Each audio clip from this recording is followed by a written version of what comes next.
तुम्हारे चरणों में श्रद्धा के कुसुम चढ़ाएं हम। पन्नगे च सुरेंद्रे च कौशिके पाद संस्पृशि निर्विशेष मनस्काय श्री वीरस्वामिने नमः। आर्हत वाङ्मय में कहा गया है, सोच्चा जानई कल्याणम सोच्चा जानई पावगम उभयम्पि जानई सोच्चा जंग छेयम तंग समायरे। सुनना, बोलना, देखना, चलना फिरना, खाना पीना, इस प्रकार के कार्य हमारे जीवन में होते हैं और हमारे पास श्रोत्रेंद्रिय, ये कान जो है श्रोत्रेंद्रिय और आंखें चक्षुरिंद्रिय हैं। ये दो इंद्रियां संभवतः हमारे बाह्य ज्ञान की सक्षम माध्यम हैं। आदमी सुनकर कल्याण को भी जान लेता है और सुनकर पाप को भी जान लेता है। शास्त्र में सोच्चा जानई कल्याणम कहा गया है, सोच्चा जानई पावगम। तीर्थंकरों की वाणी सुनी जाती है, प्रवचन होता है आचार्यों का, साधुओं का, औरों का, तो वो भी यूँ सुना जाता है। बातचीत के द्वारा भी आदमी सुनता है और ज्ञान प्राप्त कर लेता है। तो सुनना भी एक अच्छा माध्यम है धार्मिक ज्ञान प्राप्त करने का भी। वर्तमान में साहित्य के पठन के द्वारा भी, ग्रंथों के अध्ययन के द्वारा भी ज्ञान प्राप्त किया जा सकता है। आज दुनिया में कितने ग्रंथ हैं, कितनी किताबें हैं। लाइब्रेरीज में जाओ, जैन विश्व भारती में भी कोई जाए, वर्धमान ग्रंथागार, कितनी किताबें हैं। जैन विश्व भारती का जो साहित्य सदन या जो भी नाम है, वहाँ कितनी किताबें रहती होंगी, छपी हुई भंडार किताबों का रहता होगा। कितनी हस्तलिखित प्रतियां, थोड़ी प्राचीन प्रतियां भी मिलती हैं, अर्वाचीन भी हो सकती हैं। तो इन ग्रंथों को पढ़ा जाए तो पढ़ने से भी ज्ञान प्राप्ति हो सकती है। परंतु पढ़ने के बाद अकेला है, खुद पढ़ता है, काफी ज्ञान हो सकता है, पर फिर कोई प्रश्न हो तो उसका उत्तर कौन दे। कोई पढ़ाने वाला है तो जिज्ञासा हो और वो पढ़ाने वाला मान लो स्पष्टीकरण भी दे दे। तो सुनने से जो ज्ञान होता है, फिर प्रश्नोत्तर अगर होते हैं तो अस्पष्ट विषय को और स्पष्टता प्राप्त हो सकती है। तो तो कई बात किताबों में पढ़ भी ली जाए, पर उनका जो ज्ञाता है, जैसे गुरु हैं, ज्ञाता जो भी हैं, वो फिर और स्पष्ट कर दें बात को, तो गुरुगम ज्ञान, वो गुरु के द्वारा जो अवबोध मिलता है, जो भी ज्ञानी है, पढ़ाने वाला, बताने वाला, ज्ञान देने वाला जो गुरु है, तो गुरु का महत्व है कि अज्ञान तिमिरांधानाम ज्ञानांजन शलाकया चक्षुरुन्मीलितं येन तस्मै श्री गुरवे नमः। जो अज्ञान के अंधकार से अंधे लोग हैं, ज्ञान की अंजन शलाका से जो नेत्र को खोल देते हैं, उस गुरु को नमस्कार है। तो यह ज्ञान जो है वो पढ़ने से भी, आँख से पढ़ने से भी मिल सकता है और कान से सुनने से भी मिल सकता है। और कान और आँख दोनों मिल जाएं, एक और आवाज़ कान में आ रही है, सामने वो पर्दे पर आदि पर किसी पर लिखित भी आ रही है, पढ़ी भी जा सकती है। एक चीज़ के बारे में सुन लिया, फिर उसको जाकर के देख लें तो एकदम बात कन्फर्म हो सकती है। तीर्थंकरों से सुन लिया कि नंदीश्वर द्वीप है, और वहाँ जाकर के देख लिया, हाँ जैसा भगवान ने फरमाया वैसा का वैसा यहाँ मिल रहा है। तो आँख और कान दोनों के द्वारा ज्ञात होने पर बात बहुत स्पष्ट हो सकती है। अब पूर्व जन्म के बारे में कि भी पूर्व जन्म होता है, खुद को अपना पूर्व जन्म स्पष्ट दिखाई दे दे, स्मृति हो जाए अच्छी तरह, तो यह विश्वास और पक्का किसी का हो जाए कि भी जो पूर्व जन्म की बात सुनते हैं, मैंने भी अपना पिछला जन्म देख लिया, स्मृति हो गई, और जिस जगह पर पिछले जन्म में था वहाँ जाकर के वो मकान और देख लिया, मैं इसी मकान में रहता था, तो और ज़्यादा कन्फर्म कि जो मैंने अनुभूति की वो ऐसा ही मकान है। सुनना एक श्रोत्रेंद्रिय की प्रवृत्ति है, व्यापार है। सुनने के बाद जो ज्ञान होता है, फिर आदमी हेय उपादेय का विवेक करके हेय को छोड़े, उपादेय का ग्रहण करे, तो बढ़िया बात हो जाती है। छोड़ने लायक को छोड़ दे और ग्रहण करने लायक को ग्रहण कर ले।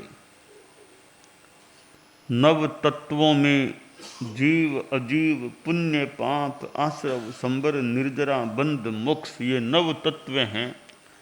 तो इनमें पाप भी है, मिथ्यात्व आदि आश्रव भी हैं। तो छोड़ने लायक को छोड़ना, छोड़ने का प्रयास।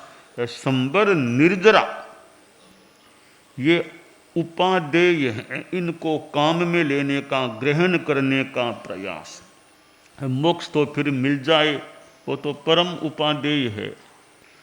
तो अब यहाँ हम देखें कि ज्ञान हो गया तो फिर आदमी विवेक को प्राप्त हो जाए। जो श्रवण माहणों की पर्युपासना के 10 लाभ बताए गए हैं। पहला लाभ है श्रवणे, कि साधुओं की उपासना करने से क्या लाभ मिल सकता है। कि अगर साधु बोलें तो श्रवण, सुनने का लाभ मिल सकता है।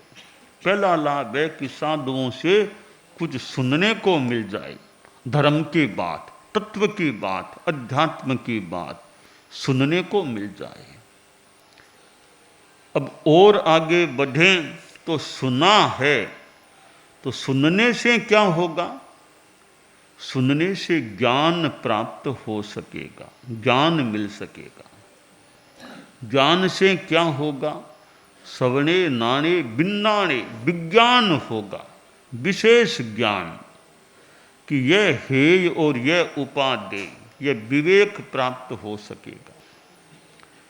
फिर आगे प्रत्याख्यान भी, हेय है उसको छोड़ो, पाप को छोड़ो, पापकारी प्रवृत्तियों को छोड़ो। है प्रत्याख्यान किया तो संयम हो जाएगा, अनास्नव संबर की स्थिति बन जाएगी, फिर तपस्या होगी और कर्मों की निर्जरा होगी। फिर आगे चलते चलते अक्रिया 14वें गुणस्थान की स्थिति में योग निरोध की भूमिका, फिर आगे सिद्धि है। तो साधुओं की पर्युपासना बड़ी फलदायिनी हो सकती, एक मानो मूल है, वहाँ से आगे विकास हो सकता है। सुनाने वाला साधु चाहिए। कोई साधु मान लो मौन है, मौन की साधना में है। एक जगह कहा गया, गुरोस्तु मौनम व्याख्यानम शिष्यास्तु छिन्न संशयः, कि कभी गुरु न भी बोले, मौन में है, तो उनका मौन भी एक प्रकार का व्याख्यान हो सकता है। कैसे? कि दूर बैठे गुरु को देखते हैं, भी गुरु किस तरह बैठे हैं, किस तरह प्रवृत्ति कर रहे हैं, मुखमंडल उनका कैसा है, शांति में शांतिमय लगे अगर, तो ऐसी बातों से गुरु नहीं बोले, उनको गुरु चलते कैसे हैं, बैठते कैसे हैं, कपड़े कैसे रखते हैं, अनेक बातों को देख देख कर भी सीखा जा सकता है। गुरु बोल दे फिर तो कहना ही क्या, बोलकर ज्ञान देने का गुरु प्रयास करें, वो सुनने को मिल जाए फिर तो और भी अच्छी बात है। तो ये कोई सुनाने वाला हो और वो थोड़ा जानकार भी हो, ज्ञानी हो, श्रुत संपन्न हो, कि अच्छा एक ज्ञानी साधु है, श्रुतधर है, विषय बहुत स्पष्ट है दिमाग में, और उसकी भाषा भी ठीक है। ज्ञानी तो है पर भाषा ठीक नहीं है, तो कई बार वो माध्यम जैसे माइक है कि बोलने वाला वक्ता है, बहुत बड़ी परिषद है, माइक ठीक नहीं है तो सुनने में कठिनाई हो सकती है, या वो होल इतना गूंजता है तो सुनने में थोड़ी कठिनाई हो जाए। तो साधु ज्ञानी है, साथ में बोलने वाला भी अच्छा हो, तो ज्ञान और वक्तृत्व इधर साधु के श्रोतृत्व सुनने वाले का तीनों मिल जाए, ज्ञान, वक्तृत्व और श्रोतृत्व, श्रोता का सुनने का रुझान। श्रोता सुनता ही नहीं है ध्यान से तो क्या पल्ले पड़ेगा। सुनने वाला, ध्यान से ग्रहण करने वाला श्रोता हो, श्रोता सोता बन जाए, सोता रहे, नींद में सोया रहे तो श्रोता को क्या मिले।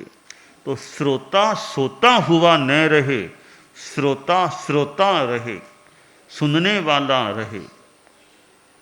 श्रोता के कान से सुनाई नहीं देता तो भी दिक्कत है। मान लो मशीन लगा ली, कर्ण यंत्र लगा लिया, उससे सुनाई दे सके तो किसी भी तरह आदमी सुनता है, वक्ता बोलता है, वक्ता और श्रोता का संबंध होता है कि वक्ता बोले और श्रोता सुनते ही नहीं है। श्रोता तो सुनने वाले बैठे हैं, वक्ता बोलता ही नहीं है, तो वो संबंध पूरा बैठता नहीं। वक्ता बोले, श्रोता ध्यान से सुने, तो वक्ता और श्रोता का एक ठीक कनेक्शन जुड़ सकता है। तो ज्ञानी आदमी हो। हालांकि साधु तो है ही, बिना साधु के भी कोई ज्ञानी है। आप लोग गृहस्थों में भी कई बड़े कोई ज्ञानी मिल जाए, साधु नहीं भी बने पर बड़ी अच्छी ज्ञान की बातें बता सकते हैं, तो उनसे भी ज्ञान मिल सकता है। ज्ञान जहाँ से मिले, साधु से मिले तो बहुत ही अच्छी, वो चारित्र संपन्न हो। साधु बाई चांस नहीं है, गृहस्थ भी है, पर ज्ञान उनके पास बढ़िया है, तो वो भी ले लो, उनसे भी ले लो ज्ञान। जहाँ से अच्छी बात, अच्छा ज्ञान, अच्छा मार्गदर्शन, अच्छा तत्व बोध मिलता हो, वहाँ से ले लो। बाजार में जिस किसी दुकान में बढ़िया माल है, तो आदमी भी बढ़िया माल है, ईमानदार आदमी है दुकानदार, ले लो माल। तो इसी प्रकार भी अच्छी चीज चाहिए। मरीज है, अब मरीज को तो इलाज कराना है। अब डॉक्टर मुसलमान परिवार का है कि हिंदू परिवार का है कि जैन परिवार का है कि बौद्ध है, क्रिश्चियन है, इससे कोई मतलब नहीं, तुम्हें तो इलाज कराना है। डॉक्टर बढ़िया चाहिए, वो हिंदू है तो ठीक है, मुसलमान, इससे कोई मतलब नहीं। डॉक्टर एक्सपर्ट है या नहीं, ऑपरेशन कराना है हार्ट का भी डॉक्टर एकदम दक्ष है ना, फिर किसी जाति का और किसी धर्म को मरे हमें क्या मतलब। हमें तो इलाज अच्छा करने वाला चिकित्सक चाहिए। कि दाढ़ी वाला है कि बिना दाढ़ी वाला है, क्या मतलब तुमको, तुम्हें इलाज से मतलब है, इलाज बढ़िया होना चाहिए। इसी प्रकार ज्ञान से मतलब है, ज्ञान जहाँ से अच्छा मिले, हाँ ज्ञान अच्छा मिलना चाहिए, अधिकृत अच्छा बताने वाला हो, बस ज्ञान अच्छा मिल जाए। फिर वह गृहस्थ है कौन है वह थोड़ी बाद की बात है, ये ठीक है। जहाँ श्रद्धा की एक अलग बात है, भी साधु मिल जाए, गुरु है, त्यागी है, वो ज्ञानी भी हैं, तो बहुत ही सोने पे सुहागा की बात है। इधर साधना भी है, इधर ज्ञान भी है। तो कोई सुनाने वाला अच्छा हो और सुनने वाला भी अच्छा हो, दोनों का अच्छा क्रम बन जाए, तो ज्ञान की प्राप्ति हो सकती है। परम पूज्य आचार्य भिक्षु कितने वो पता नहीं ज्ञानी रहे होंगे। अब हो सकता है हजारों लोग तो उनकी परिषद में शायद नहीं होते होंगे, कभी हो गए तो भगवान जाने। हजारों लोग उनके परिषद में नहीं भी हुए हों, माइक भले नहीं रहा हो उनके सामने, तो अपने ढंग से उनका व्याख्यान, उनका ज्ञान। गुरुदेव तुलसी के समय तक भी माइक, शुरू में माइक कहाँ था। परिषद तो संभवतः बड़ी हो जाती, होने लग गई होगी, पर वो बिना माइक के भी गुरुदेव तुलसी व्याख्यान देते थे, प्रवचन करते थे। और बिना माइक के बड़ी परिषद में बोलने में था जोर, ज्यादा जोर जोर से बोलना पड़े तो जोर, फिर गर्मी का समय हो, पंखा है नहीं, जोर जोर से बोलना तो शरीर पसीने से तर बतर हो सकता है। परंतु ठीक है, थोड़ा अभ्यास हो जोर से बोलने का, व्याख्यान देकर थोड़ा सा आराम कर लो, पसीना पूंछ लो, थोड़ा श्वास का कोई प्रयोग कर लो करना हो तो, ताकि वापस ठीक हो सके। तो हमें अच्छा ज्ञान देने वाला मिल जाए, अच्छा बोलने वाला, ज्ञान है साथ में बोलने की भी स्थिति ठीक हो।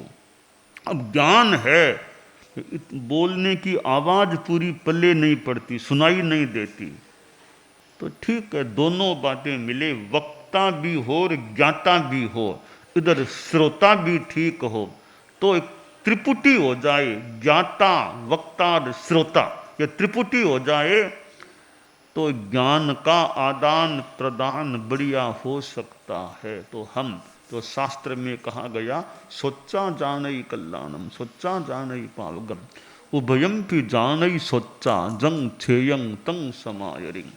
तो ये सुने और सुनकर के कल्याण को ग्रहण करें, पाप की चीज को छोड़ने का प्रयास करें।